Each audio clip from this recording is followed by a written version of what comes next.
প্রস্তাব চাই, এই প্রস্তাবটাই গোবিন্দ আমার দাপর যুগের শেষ ভাগে শ্রীমতী রাধা রানীর কাছে রেখেছিলেন। রাধে, রাধে বলো না, বলো না রাধে, আমার আমার ভক্তরা আমার নাম করে, আমার নাম ধরে ডেকে হরে কৃষ্ণ প্রাণ কৃষ্ণ বলে কেঁদে, কৃষ্ণ প্রাণ কৃষ্ণ বলে কেঁদে কি সুখ পায়, কি আনন্দ পায়, বলো না, বলো না রাধে। তুমিও তো কত ধোঁয়ার ছড়া করে কেঁদেছো, হা কৃষ্ণ, হা প্রাণ কৃষ্ণ বলে তুমিও তো কেঁদেছো, বলো না রাধে।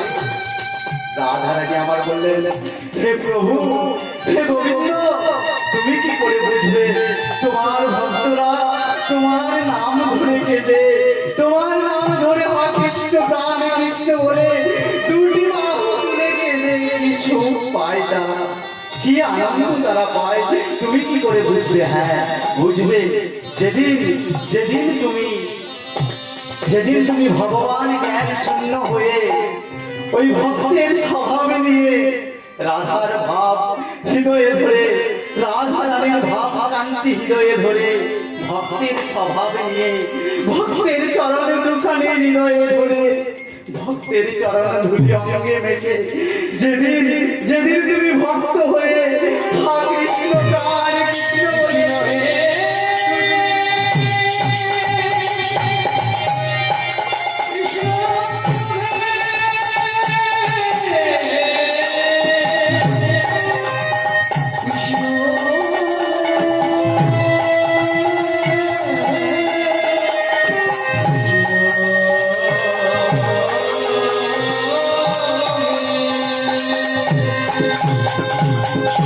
যেদিন তুমি ভক্ত হয়ে আসতে পারবে, হা কৃষ্ণ প্রাণ কৃষ্ণ বললে কাঁদতে পারবে, সেদিন তুমি বুঝবে যে তোমার নাম ধরে কেঁদে তোমার ভক্তরা কি সুখ পায়, কি আনন্দ পায়।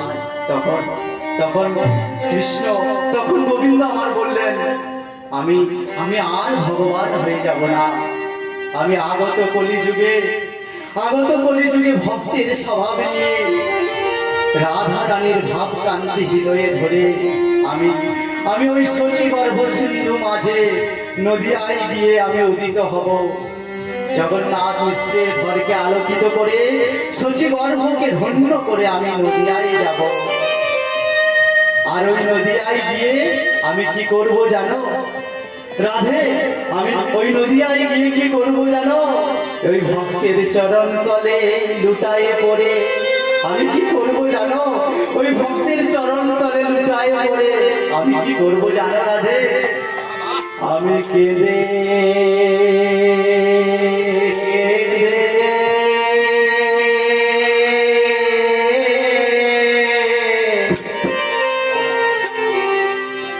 কেঁদে বেড়া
ভক্তের চরণ ধুলি আমি অঙ্গে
কৃষ্ণ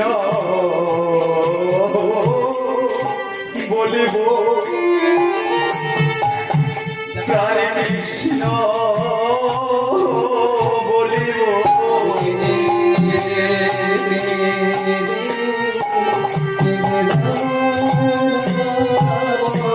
কৃষ্ণ কৃষ্ণ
কৃষ্ণ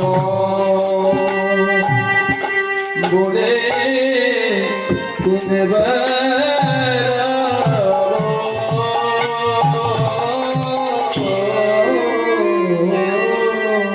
সেই মহাপ্রভু আমার, সেই কাঙালের ঠাকুর, সেই কলিহত জীবকে উদ্ধার করার জন্যই এই মহাপ্রভুর নেমে এসেছিলেন। তাই মহাপ্রভুর ভাব বোঝা যাচ্ছে না। সহচর সঙ্গে যাচ্ছেন বটে, কিন্তু মহাপ্রভুর ভাব বোঝা যাচ্ছে না। তাই সহচর গলায় কিছু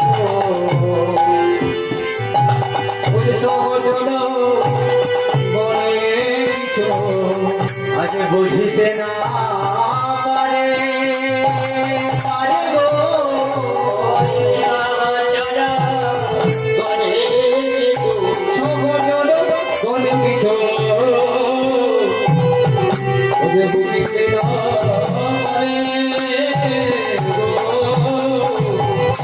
আজ হারি গো রাম মুখ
ভেসে যাচ্ছে, কিন্তু ভাব বুঝতে পারছে না।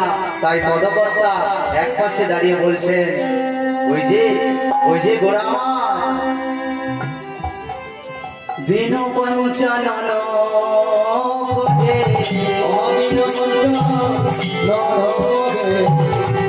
আজ গৌরাঙ্গ চলতে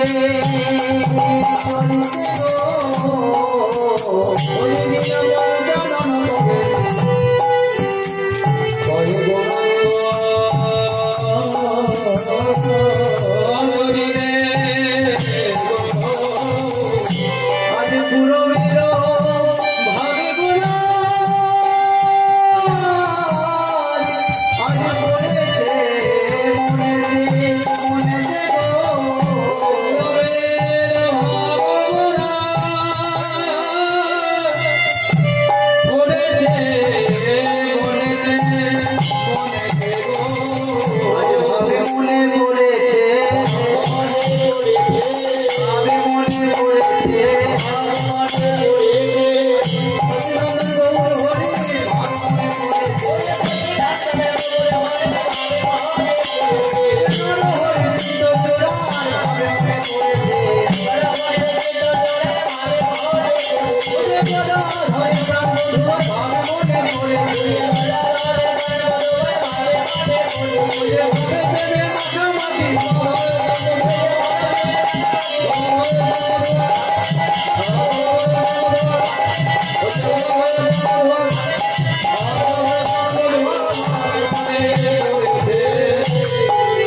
রবের ভাব গোদার পড়েছে মনেতে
হরে কৃষ্ণ।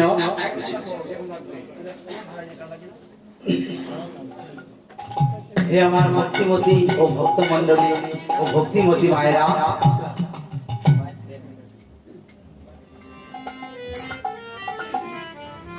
আজ যিনি ইহলোক ছেড়ে পরলোকে গমন করেছে, ওনার আত্মার শান্তির কামনার্থে আজ এই মহতী হরিবাসর। আজ এই হরিবাসরে আমাদের উদ্দেশ্য হচ্ছে ওনার আত্মার যাতে শান্তি হয়, যাতে উনি ভগবানের চরণ লাভ করেন, তার জন্য আমাদের এই হরিবাসর। কিন্তু বাবা, এই মায়ার সংসার, এই মায়ার সংসারে আমরা মায়াবদ্ধ জীব। একদিন সবাইকে চলে যেতে হবে, একদিন আগে আর একদিন পরে আমরা সবাই কিন্তু এই জগৎ ছেড়ে চলে যাব। কেউ আমরা এখানে থাকতে আসেনি। আসলে আসলে আমরা বুঝতে পারি না যে আমাদের আত্মার তো মরণ নেই, আমাদের এই দেহটা মরে যায়, এই দেহের মৃত্যু হয়, এই দেহটা মরে যায়, কিন্তু আত্মার মৃত্যু নেই। আত্মা আবার কি হয় না, এই দেহ ছেড়ে চলে গিয়ে আবার পুনরায় নতুন দেহ ধারণ করে। ওই যে গীতায় ভগবান বললেন না, বাসাংসি জীর্ণানি যথা বিহায় নবানি গৃহ্ণাতি নরৌরানি তথা শরীরানি বিহায় জীর্ণান্ন নৈনি সংজাতি নবানি দেহি। গীতায় বললেন না, অর্থাৎ বাসাংসি জীর্ণানি, বাসাংসি মানে বস্ত্র, জীর্ণানি মানে মলিন হয়ে যাওয়া, পুরাতন হয়ে যাওয়া, ছিঁড়ে যাওয়া। বাসাংসি জীর্ণানি পুরানো বস্ত্র, বাসাংসি জীর্ণানি যথা বিহায়, বিহায় মানে পরিত্যাগ করা। আমরা যেমন পুরাতন বস্ত্রটাকে ছিঁড়ে গেলে, ময়লা মলিন হয়ে গেলে যেমন আমরা ত্যাগ করি, দিয়ে আবার যেমন নতুন বস্ত্র পরিধান করি, তদ্রূপ আমাদের এই সুন্দর দেহটা আস্তে আস্তে শৈশব, কৌশল, মধ্য, তারপরে যৌবন, তারপর বার্ধক্য নেমে আসে। আর সেই বার্ধক্য যখন নেমে আসে, তখন আমার এই সুন্দর দেহটা আস্তে আস্তে মলিন হয়ে যায়, দন্ত ঝরে যায়, চামড়া আস্তে আস্তে জড়ো হয়ে যায়। সেদিন আমাদের কি হয়, আমাদের এই আত্মা, সে আত্মা আমাদের এই মলিন দেহটা ছেড়ে চলে যায় আর আবার নতুন কোন দেহ ধারণ করে। তাই তো ভগবান বললেন, বাসাংসি জীর্ণানি যথা বিহায়। তাই আমাদেরকেও একদিন চলে যেতে হবে মা, এতে কোনো সন্দেহ নাই। সন্ত কবির বললেন, সন্ত কবির গানে গানে লিখলেন, কবিরা जब हम पैदा हुए जगी हंसे हम रोए, ऐसी करनी कर चलो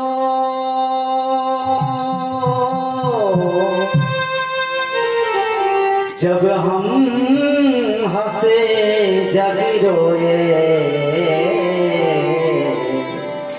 জগতে আমরা এসেছি যখন, তখন এমন কিছু কর্ম করে যাও। আমরা যখন জন্মেছিলাম তখন আমি কেঁদেছিলাম, আমার সকল পরিজনরা হেসেছিল আনন্দে। আর আমি যখন ইহ জগৎ ছেড়ে চলে যাব, তখন আমি এমন কর্ম যেন করে যেতে পারি যেন আমি হাসবো, কিন্তু আমার ওই কর্মের জন্য, কৃতিত্বের জন্য যেন সবাই আনন্দে তখন কান্না করে আমার জন্য, দুঃখে কান্না করবে আমার জন্য। তাই কবি বলছেন, চাদরিয়া ঝিনি রে ঝিনি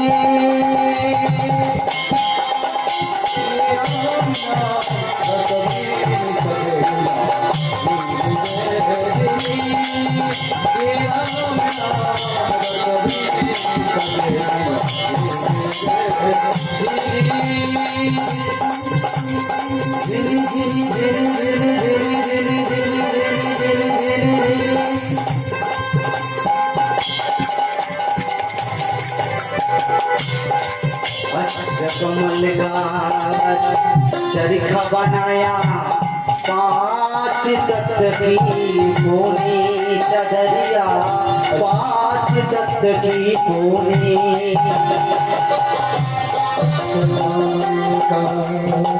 चरखा बनाया, 5 तत्व की पूनी चदरिया,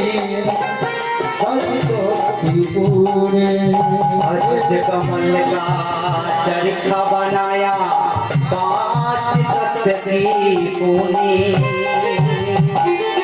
9-10